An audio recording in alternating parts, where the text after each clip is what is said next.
time for AEW news. Yeah. So Eddie Kingston return match was made official on AEW Collision. So Eddie Kingston's back, and I wasn't watching this. I was watching boxing and MMA. So yeah, Eddie Kingston is coming back to fight someone, and I don't know if AEW needs that shit right now. I honestly don't know if they need that shit right now. Jerry Lynn came out, though, and allegedly put the Acclaimed back together. So, again, they did nothing with Bowens. Caster does, like, these open challenges where he gets squashed. And then instead of, like, having this moment after Bowens beat Caster, where he got that big pop at that pay-per-view pre-show, with Daddy Ass in his corner and all that. They wait like 6 months? Like how long ago was that? 4 months ago? And then they do this. They try and put them back together. Bro, you missed it. Or like this isn't how you reunite a tag team. They didn't do anything as singles. It's pretty crazy. This is like Vince McMahon level. Well, we'll split the Dudleys up, pal, and then we'll just like put them back together. Like, okay, what the it's senseless, and they're back together. Good, I guess, for them, but like now that ship has sailed and hopefully they can like get back over again. Again, just zero creativity. Let's just put these guys back together because I didn't do anything with them, and now they're it's just terrible. And there's no like story as to why. It's just they're fighting again after Bowens already beat Caster in like the open challenge thing.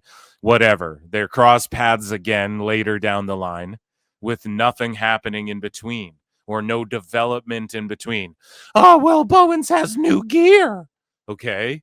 Oh, well, Caster grew a mustache. That's not like development. I just don't. That's not like progression. That's not like a story arc.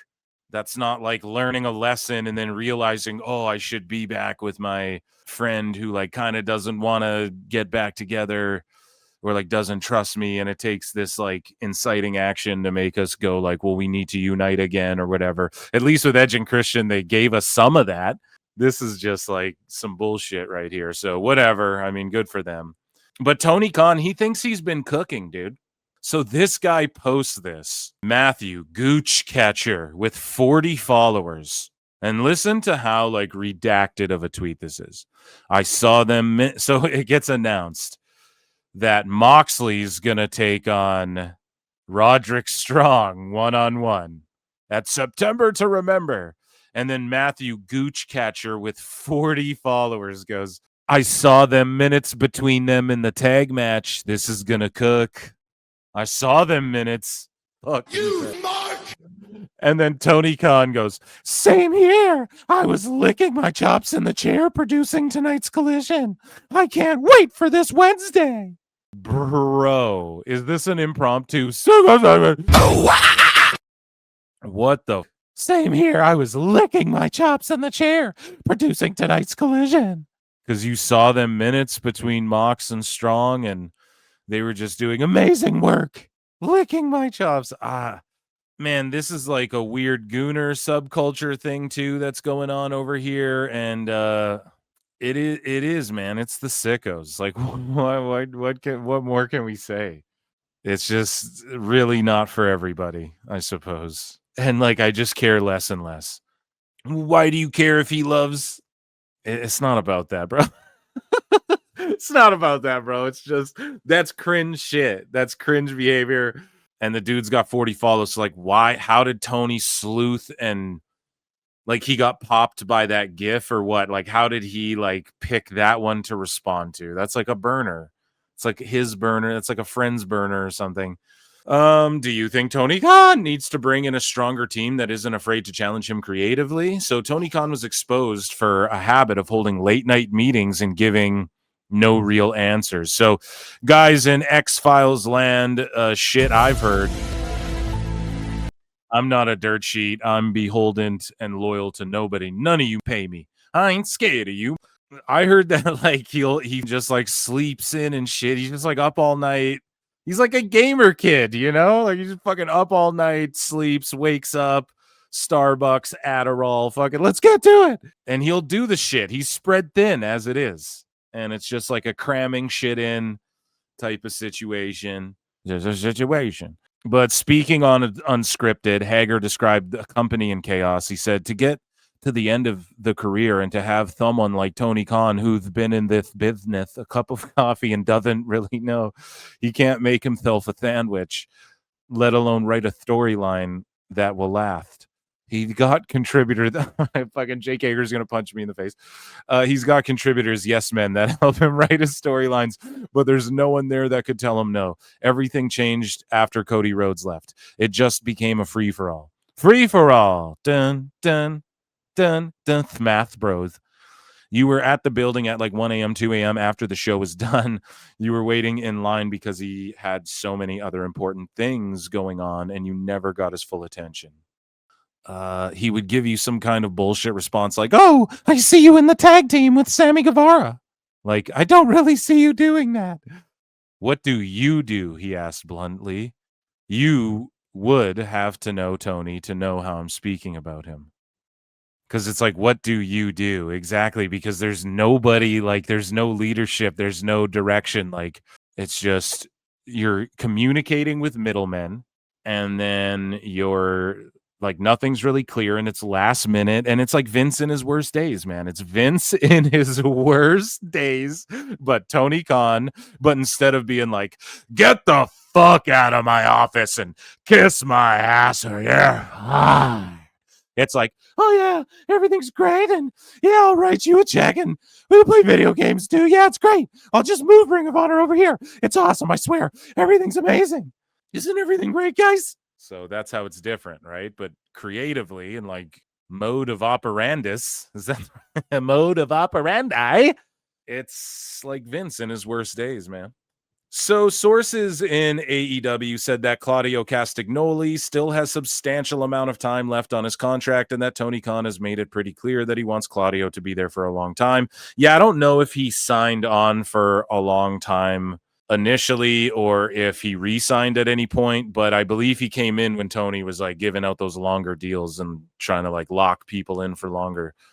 Nicolo Piccolo says, Emmy winner, congrats, Jalen. And he says, no one knows the max number. So, guys, we have big news here, okay? WBD and these folks are not only likely going to sell to Paramount, who are going to look over the company and be like, or look over all of the stuff they absorb and, you know, be like, this AEW shit, what the fuck is this? Let's get rid of this. But even if, let's say, Paramount doesn't buy Warner Brothers and all this shit, Warner Bros. Discovery, they're still mid 2026 splitting into two fucking companies. Dave Meltzer's like, well, they're safe no matter what until 2027. That's not true at all. He doesn't know what the fuck he's talking about. And more, it's being exposed that WBD do know the numbers. We've already known that here at PWT. Not that it fucking matters, right? But I've pulled up the fucking Lakers, Luka Doncic. I've lost that graphic because it's so old, and I pulled it up so many, and then, you know, it came to light again another time when the whole, like, no one knows the numbers. I had to, like, dig it up. It actually took me a while to find. Now, not only are they, like, talking about the numbers around Emmy's time, and they already have when it comes to sports, but now they're Paramount, when they buy Warner Bros, they're talking about like putting in, or I don't want to fuck it up, and I have it all bookmarked here, but they're going to like establish this this division that's going to be more transparent with the public about numbers and shit like that. It's so funny. Like, it couldn't be more of a fuck you to Dave. He's just had such a tragic last 2 years, especially, and like everything he said has blown up in his face, like the countless things, man, you know, just from like Osprey and Omega both being fucked up like really badly, and everyone going, well, it's fucking, and Dave like begging that Osprey works a safer style, and just admitting like the shit that he likes is just stupid and not good for people's careers. Him saying like the 500K and then it blowing up in his face, him talking shit about TNA, and then fucking Carlos Silva being like, shut up, you don't know what you're talking about. You know what I mean? We'll play a flute for him right now. We might as fucking well, but now it's like, oh, certainly they're doing Raw numbers. And then he has to walk that back. Oh, we can't know for sure, but they're far behind WWE's numbers. It's like behind SmackDown or whatever, but he still leaves that nugget of like, oh, that crumb of an idea of like, maybe they're close to Raw because he knows what he's doing. It's just gaslighting and talking out of your ass. And then I told you guys, like, he's going to start walking some of this shit back and he's going to start worrying and panicking because ESPN, like, those numbers are going to get out there. Real people are going to start talking about this and taking a look. And he's going to look really stupid. And now with all of this fake BJ Bethel, and then again, just how BJ Bethel, like, this blew up in Dave's face, how BJ Bethel and Dave both lick Tony Khan's balls, and then they lick each other's balls, but then BJ Bethel discredited himself so badly. He's like doubled and tripled down on, well, WBD's out of debt and shit. He's a fucking idiot. So that blew up in Dave's face, countless blow ups in Dave's face. And now they're setting up this thing where they're going to like be more transparent with the fucking numbers. And if I don't see 80 billion people watching on Max, right? Like if I don't see the greatest key demos of all time of any sporting event of all time on Max, and if I don't see 500,000 weekly Dynamite viewers and 10 billion minutes watched, and what does Eminem say? 18 million miles in the sky, right? Like if we don't see that, then it's just going to, and we're not going to see that. Okay, guys, we're not going to see it. And again, Dave's just a fucking liar. So anyways, to get more into this, and by the way, I talked about this a lot with Awful. Go and check out the last live show where we talked about this a little bit. And I'm convinced, and here's the thing, man, I've chopped it up with people who are like, dude, there's no way Paramount continues. And then it's not Tony's money. Like it is his dad's money. And at some point he's going to go, look, we're off the TV, like we're off the network and shit. We thought we were going to be like, this might have to just go away. Like, what is Tony going to just flood? Because if he just does a YouTube show or buys a channel, then he's just accepting, like, I'm just flushing like 200 million down the toilet every year to keep this thing at scale and everything, probably more than that. Because like, where's his money going to come from? YouTube ad revenue and selling ads on YouTube and shit? Maybe. I'll take care of that for you, Tony Khan. Don't worry. Just save with your boy Phil Marks over here and save 20% on these Henson razors. And why don't you chat me up about getting a new chew? AEW chews. That's right. It'll make your tits perky, and maybe you'll see your dick again too. I just don't know. It'll be a huge hit if Paramount's just like, well, we're just get rid of this thing because WBD's already shaky with AEW. But anyways, let me just read what the professionals are saying here. So Nicolo Piccolo says, no one knows the Max numbers. Dave Meltzer. The Pit has been a reliable performer for HBO Max, averaging more than 10 million viewers per episode, according to WBD. Even before the premiere of Season 1 in January 2025, HBO execs said they were looking at other procedurals to possibly follow the series onto the air and on HBO Max. And one might argue, like, oh, well, AEW doesn't get 10 million viewers. Why would they flex that? Because they flexed the numbers for way less. That's why. For less than what they're saying AEW's putting up. So more on this, right? I got sent this. Today, Nielsen and Warner Bros. Discovery announced a new multi-year measurement deal. Okay, so it's Nielsen and WBD. So it's not Paramount coming in saying, we're going to buy this thing. I may have misspoke earlier, but it's Warner Bros. Themselves now. So how funny is it going to be when they put the fucking numbers out themselves? Like we don't even need to wait for pound. It's like a double whammy. It's funnier, and I'll explain why. It's not even Paramount coming in and being like, well, we're doing things our way and we're more transparent with the customer and da-da-da-da-da. And you're like, okay, like at least Paramount comes in and owns Dave, but they didn't really have a dog in the fight. It's funnier because it's like it's Warner Bros. Doing it, and Dave just tongues their cheeks so much about what Max does, and they're gonna blow up his spot themselves. It's the funniest. It's just sweet, sweet, victorious irony, and I love it. So Nielsen and Warner Bros. Announced a new multi-year measurement deal covering measurement for all of WBD platforms. This new deal expands the partnership between the two companies as the media conglomerate gains key big data and advanced audience capabilities. WBD will continue to use Nielsen's big data plus panel offering as currency for its ad sales transactions, including its upfronts and beyond. It will also take on new services in 2026, tapping into the measurement company's advanced audience capabilities. We're gonna find out what those numbers are, dude. I thought it'd be through like a lawsuit or something goofy, but this is like legit, almost too legit to quit. You know, it's so legit because it's gonna come from WBD, who's like, we're partnering with Nielsen. So Dave can't play this like, well, even Nielsen might not be accurate. Like no one can really play these games because whatever they choose to publish is like what WBD's signing off on. The same way like Netflix was willing to just accept and take it on the chin. They were like, dude, we had our lowest viewed, whatever the fuck, but our minutes watched increased. So they could have fudged the numbers right there if they were doing it, like Dave says.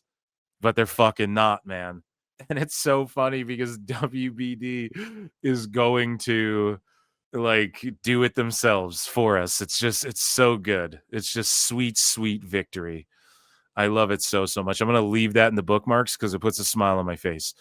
JBL says WWE having AEW as competition. A lot of legends and like WWE superstars are affiliates. JBL also said he's not contracted by WWE, but I mean, you're an independent contractor, so you go work a date, do commentary, and that's part of the gig, that's the gig work.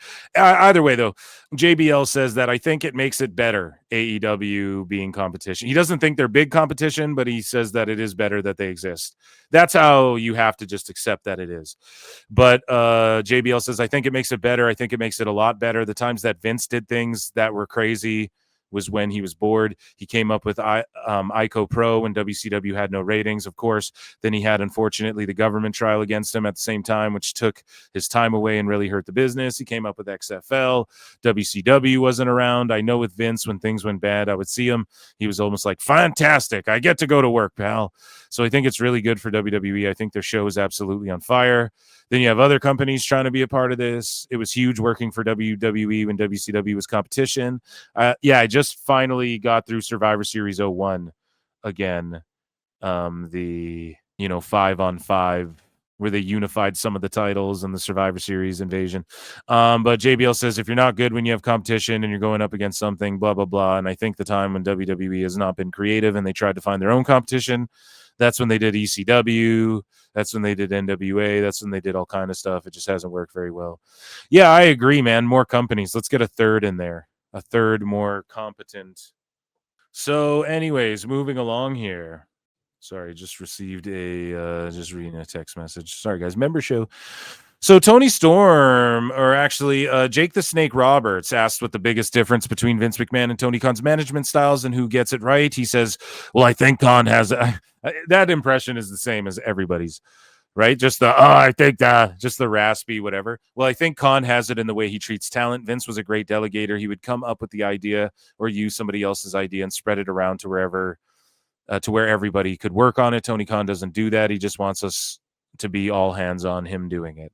And a lot of times things get missed. No way one man can come up with this stuff 24/7, 7 days a week. You know, how many shows are they doing now? That's a lot of TV time.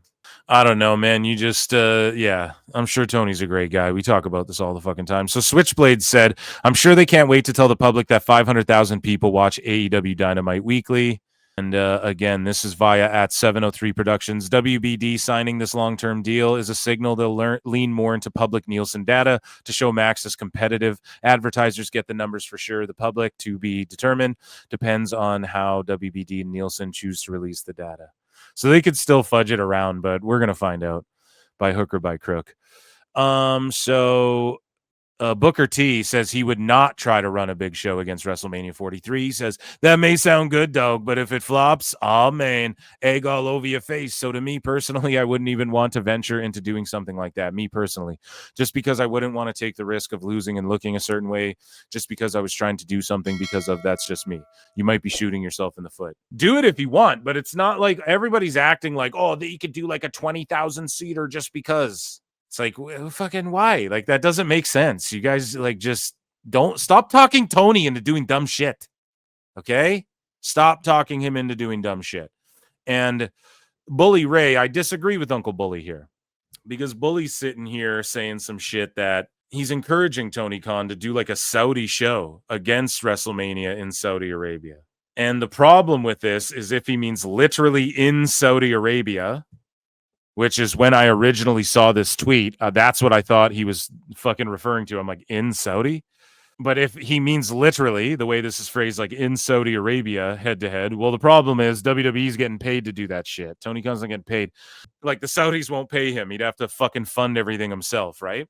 But if he's talking about, like, just the WrestleMania in Saudi, like, compete with WrestleMania 43 is how they should have worded this shit. It wouldn't be against, it'd be later in the day. Do it if you want, but why the fuck are we focusing on WWE so much? So then all the indies go, yeah, we're gonna rally behind AEW. Do it then and shut me up. Do it then. Shift the economy of a fucking place. Or do people do that already? And has GCW outdrawn Dynamites in the same buildings? And you can't leech off the economy of AEW the way you can WWE. Or am I right about that? Prove me wrong. And I'll like the way I just said, when I originally read this tweet, I fucking interpreted it wrong, I think. But my point still stands. Like if he meant literally in Saudi, but on, reading it, WrestleMania 43, they go against each other. I still disagree that they should do that. I just cop to being wrong there. I'll cop to being wrong again. If they're able to have the indies turn out, if WrestleCon has the turnout that it does, with WrestleMania not being there. And hey, WrestleCon and all these boo-boo face motherfuckers, hit up Turkey Al Sheik on fucking Twitter, dude. Just start hitting these people up and like bring WrestleCon. No, we do fanatics here. Yeah, just fucking bring us. I don't know. Stop crying. Be proactive. I don't know what the fuck to tell you. Here's Bully Ray, his opinion on what Tony Khan should do. The opportunity for Tony Khan during WrestleMania of 2027 to put on an event in the United States, WrestleMania-esque, for the people here, for the WrestleCon to piggyback off of, for the independent wrestling companies to piggyback off of. It's right there in front of him, man. This is your opportunity to put on an event for the United States where, okay, wrestling fans, if they want to take their show all the way over there, fine. Here is what we're doing. I love it. Let's just say Chicago. In Chicago, have AEW's version of, the Great American Bash. Yes. Let's do it. Let's do it here in the stadium the same day as WrestleMania 43. We see the WWE counter-programming AEW all the time. This would be a great opportunity for AEW to counter-program the biggest show on WWE's calendar. You're not cooking, bro. I just think that's an ass take.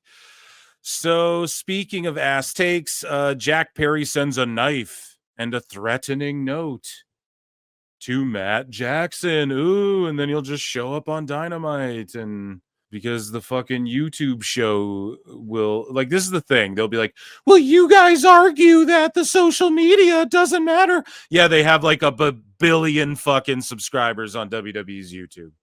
So this isn't the same thing as doing a BTE or BET show or whatever this shit is called, and then fucking bringing it to Dynamite or Collision or whatever they end up doing with this. So Toni Storm, our last bit of AEW news here. Toni Storm gave an interview and she said, I signed my life to AEW. Rules out a WWE return. I know she won't go back to WWE. So Toni Storm says it's great that the WWE counter programs AEW. She says, I think it's great. Come on, fight me. Be a bit weird of them as a large corporation to just do nothing. It would be a silly business decision not to. Of course they are. Of course they will. It's their job. See, she gets it. Why don't just give a fucking answer like that? So I would say Toni Storm's stock has risen since going to AEW. But that's on her own. I think she'd be a star wherever she landed ever. And I would argue some people have like improved their stock since going to AEW. And Toni's at the top of that list without a question. Not this Toni, but Toni with an I. The entertaining Toni. She says, Tony Khan, is the nicest fucking guy ever with the best of intentions, and he just loves wrestling so much. I love the guy. I fucking love the guy. He's the best. And he works so hard. He's obsessed with this shit. He's so into it. I quote tweeted this and said, now remember, there's a bunch of AEW ball sniffing dirt sheet fucks who will tell you being obsessed with wrestling is a bad thing and you need to touch grass if you care about blah, blah, blah. And meanwhile, Tony, this guy right here, I'm obsessed. And that, ladies and gentlemen, was AEW News.